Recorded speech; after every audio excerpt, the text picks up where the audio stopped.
أعوذ بالله من الشيطان الرجيم بسم الله الرحمن الرحيم السلام عليكم ورحمة الله وبركاته كتياموس أنور قبل الجو وانو support إزام in Uganda tuchalimu studio ne Sheikh Abdurazak Mtebi omukomu mukajoji joji webibuzo ku musomo gwaffe ogugamba nti enjawukana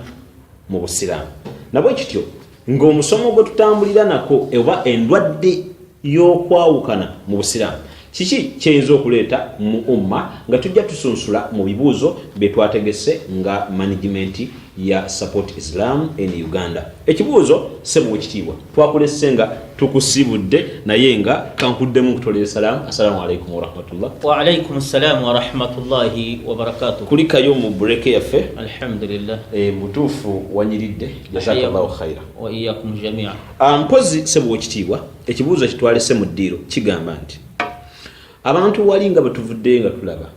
nti tetulina kuba nti tubaawukanako kati ekibuuzo ekiri wakati awo kigamba nti ddi lwe tuyinza okwawukana oba twawukana ddi kyetwagala okuba nti tutegeera ku nsonga eza Obusiraamu. Tulabe nti okwawukana kubi era tulina okuba nga tuli kulayini naye ddi lwe twawukana. الحمد لله الذي من علينا الإسلام نعم وشرفه على سائر الأديان وكان ngabitiwa ndwadde y'okwawukana mbi nnyo umma esobola okuzikirira olw'okwawukana oluvannyuma lwa Allah okuba nti yagisiima naye abantu abo tubaawukanako ddi ebbanga lye babeera nti baabuulirirwa ebintu ebitakwatagana na nkola ya Busiraamu ni baba nti balemeddwa okuba nti badda ku mulamu omutuufu kati ebintu ebyo byennyini ebyawukana n'Obusiraamu tubaawukana nabyo tetukolagana nabo mu bintu byonna nga byawukana n'Obusiraamu. Wali watulaze nti Nabbi Nuhu yamala myaka 95 ng'akoola abantu abo omuntu awuliriza nze ndabika nkitegedde naye ngezaako okwongera okugaziya nti sheekhe kyategeeza nti abantu bano bo nga bo tetwawukana nabo wabula ebintu bye baliko ebikontagana n'Obusiraamu bitwawukanamu nabo sibe kiri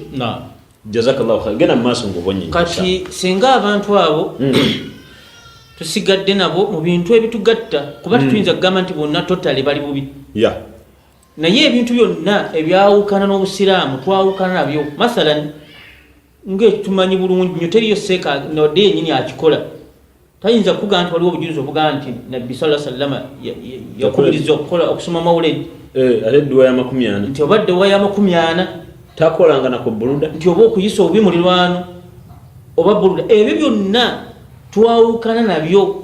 ne bwabanga akuyise songa Nabbi yatukubiriza okugendayo olwo situgiraki tetugenda mu nsonga eyo so mwaba alwaziza omwana we ate tugenda sallallahu alayhi wasallam. Allahu akbar yagamba Nabbi sallallahu alayhi wasallam mu hadithi entuufu ti man ahdatha au awa muhditha fa alayhi la'natullah. Omuntu yenna azuula mu Busiraamu so si mu bintu mu Busiraamu tuli mu Busiraamu bwe twogererako twagamba endwadde mu buki mu Busiraamu mu umma y'Obusiraamu kati man ahad oyenna aleeta ekizuuzi mu Busiraamu nga si kyamu oba muyambako kuba bw'ogendayo oba omuyambye obeerewo nga bakulaba abantu webali seka ogundi yabaddewo tuli ku bya siyaasa ate nze imamu w'ekyalo kati ate bano bakoze bidia ate nina okugenda mbe nabo kati anti Allah yatugamba nti wataawanu ala albirri wattaqwa wala tataawanu ala al-ithmi wal-udwan. Allah yatekerawo desturi constitution yeyo era bw'omenya etteeka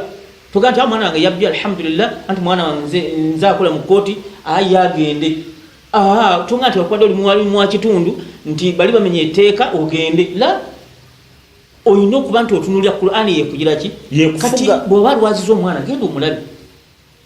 bw'aba afumbiza omwana gendayo ku mbaga bwe bakuba ebidongo kolaki gendayo opime nti ebidongo bitandika ssaawa mmeka nti 7 ku 5 nyuka ugende go ipati yeyo jobadde olina okugenderamu gwennyuka balekera ebidongo wano muli emmere yammwe awo genda kuba olwedde wabanyonnyola dda okuziika kutuuse genda ogireki genda ozi ebintu ebirimu okubeera omala okuziika ne batandika talakaini getambula genda awo twegatta era tewaliwo baasa awa mutawaana gonna naye bwogenda wati naakola ntya munnanga ate nze imamu w'ekitundu n'otuulaawo ne baleeta obubaani ne banyeenya kuba ne bazimalayo ne basoma naawe nga bwonyonyo mutu ate naakola ntya mungu alaba akumanyi nti oli ku nsobi gwe bitagiraba anakulaba nti oli ku nsobi we amanyi munate ndi imamu la oyina okuba nti omanya nti Qur'ani ekulagirira n'okola so si bantu tojja kusiimya muntu omuntu asiima ohidde muganda aga nti gowe nkoko asiima munnyo omusajja atedde munnyo so nga yali wadde asiima nkoko gyogize eki bonyegere yali kusambye tujja kusiimya muntu Allah si bw'ayagala wamujje ku ddwaliro wahakadha idhan kakati tulina okukola kiki ebisiimya Allah genda byonna ebyawukanya Allah togira ati totawaana kwetaba nabo olw'ensonga olw'okubadde nti banyiiza okitiibwa Allah subhanahu bwe mbanga mbadde natudde nabo nga tuli mu swala tusadde swala ya Idi kale oluvannyuma naga muleete saddaaka zammwe muzireete wano tusomere abantu bammwe abaafa edduwa ate wendinze tumaze swala yo tugimaze kati nkola ntya batandise edduwa bagitukumyemu bandi babuleese gamengi ebintu tebiriiko nsibuko nkola ntya ate gwe baakusibira ntuula waawo oba nvaawo angambye eswala ewedde eswala ewedde tambula ogireki Allah atugamba nti wa idha qudiyati ssalatu fantashiru fa idha qudiyati ssalatu fantashiru abagaye mugende swala egizeeki kyekikulu kati obagamba kusigalawo kati n'okuŋŋaanya emikeeka gigire ekigona gikuŋŋaanya bantu yagala kusigalawo gwe bakusigalawo kulembeza ekikubanjibwa eswala ewedde giraki bakola ebintu ebikubanjibwa tambula ogende kati singa abantu tutegeera ebintu ebyo ojja kusingana nga obwavu butuggwamu ennimiro zibala enkuba etonnya ensolo zizaala ne zikamu amata naye kati ensolo tekyava mu mata abantu ebintu tebikyabala lwaki abantu bali mu kyalo be balimi naye bafanjala tuwoomereza ebinyiiza Allah ne tusanyusa abaddu ba Allah kati no batuwa enkuba anti wagenze ku lumi batuwa enkuba kati tusanyusa abantu ne tunyiiza owekitiibwa Allah subhanahu wa ta'ala ebino tebitugasa ebibanga byawukana ne Allah jalla wa ala tetugenda ebikwatagana ne Allah tugende nga tugiraki naye nga tulina enniya twagala bagiraki basembeza ku kituufu kubanga tamanyi kikyategeddwa kukola jazakallahu khaira mpozi abatulaba ku support exam in Uganda eno woomwapo kyenjagala beeranga buli bwokwata vidiyo gisindikira omulala naye agirabe tofaayo nti no byeboogedde bikunyiga bwe biba bikunyiga kkiriza ng'omukyala bw'amanya nti nze sitaagala kungattako naye baawe n'aleeta omukyala omulala n'amanya nti Allah yagamba yakkiriza n'aguma n'abeerawo naye abeerawo lwa n'akola ntya kiba kimunyiga n'akigumiriza naawe oba ogirabe vidiyo eno nga mulimu byokontagana nabyo naye ng'ate tuli ku kituufu sindika vidiyo egende eri ewalala ne audio gyoba ofunye beera nga ogisindika insha Allah omujitamaa gwonna gube nga gufunamu siba kiri sheikh alhamdulillah insha Allah mpozi ekibuuzo ekirala biki ebibi ebiri mu kwawukana biki ebiri mu kwawukana oba mu njawukana alhamdulillah rabbil alamin wassalatu wassalamu ala rasulillah sallallahu alayhi wa sallam okwawukana kigambo kibi nnyo kuba kumenya era kigaana okukulaakulana kw'obusiraamu olw'ensonga nti obusiraamu bwetaavu lwe muba nga mwawukanye oli ng'ali ku kikye tokwatagana na imaamu tokwatagana na batuuze temujja kubaako kyemugira kyemwekolera kuba ye imaamu tajja kubeera mugagga ate abagagga tebajja kubeera bayimaamu kati abagagga bajja kuleeta ssente eri imaamu atambuza obusiraamu kati bwe banaakutuka abagagga tebakyayagala kulabagana ne bayimaamu kati kigenda kukola kitya onoddabuzi walina okima swala sente ne zijja kisoboka nti kangende katuti nkime swala oba abalina sente bajje balekeyo kakati mulina okukwataganira wamu alwiddi walhubbi bainakuma au baina almuminin wateekwa okubaawo okwagalana n'okukwataganya obusiraamu bugire ki butambule olw'ensonga nti obusiraamu tebutambulira butambula bwokka oba ku muntu omu kati bwe mubanga mwawukanye liba ddibu ddene ennyo eribalize mu busiraamu kuba kudda kwa busiraamu ki mabega awamu n'okwawukana era kireeta mu ndwadde eziri mu kwawukana abalaba okwanguwa bayingiramu omulaba ayanguwa nnyo bayuzaayuza kubanga teri ajja kudduka tajja kubatya tekati bano babiri mukubaabo bano basatu naye bwe mwegatta kati abasajja baneegatta olumu n'akwata akakumbi ke bwakukwasa ayinza okukumalawo abasajja tolina bwe tujja bayita olw'okwegatta kuli oba okitegera bulungi kati bwetuba nga twawukanye sheitaani eyanguwa nnyo okuyamba omulabe okutukozesa obukyamu ithan okwegatta kigambo nkulu nnyo oba kikulu nnyo obusiraamu bwakikubiriza omubaka n'akikubiriza sallallahu alaihi wasallama inna allaha maa aljamaa mazima ddala allah ali wamu abantu bali wamu era rahma ya allah ekkannyo nga abantu baligira ki nga bali wamu kyova olaba nti enkuba bwe beegaanye okutonnya ng'ebuze kyetukola ki kukuŋŋaanya abantu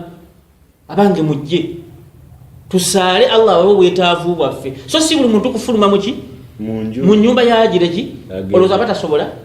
naye lwaki bwe tufuluma nga tugenda oba tugenze ku lusozi eyo inna allaha maa aljamaa allah ayagala nnyo abali awamu olaba n'abantu abaagala okuyambibwa nga bagisaba ssente mu gavumenti terutunulira muntu bwe mwekuŋŋaanya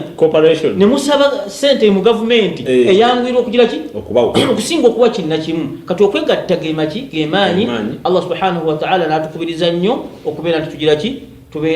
tubeere bumu wala tafarraqu temugira ki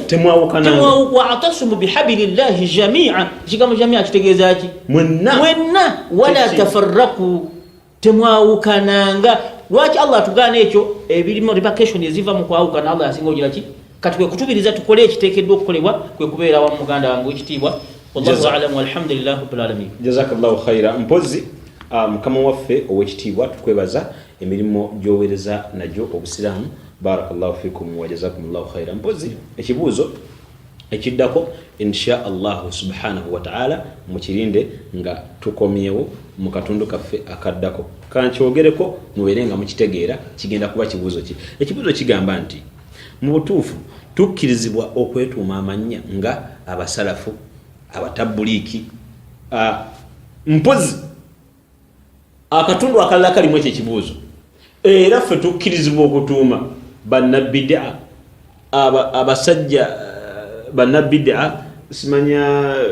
amannyanya bwe gatyo tukkirizibwa mu busiraamu ekyo kyetukomawo nakyo biidhinillah wajazakumullahu khaira wassalamu alaikum warahmatullahi wabarakatuhu mwekumire ku support Nizam in Uganda temugivaako يا من أجبت دعاء نوح فانتصر وحملته في فلكك المشحون يا من أحال النار حول خليله روحا وريحانا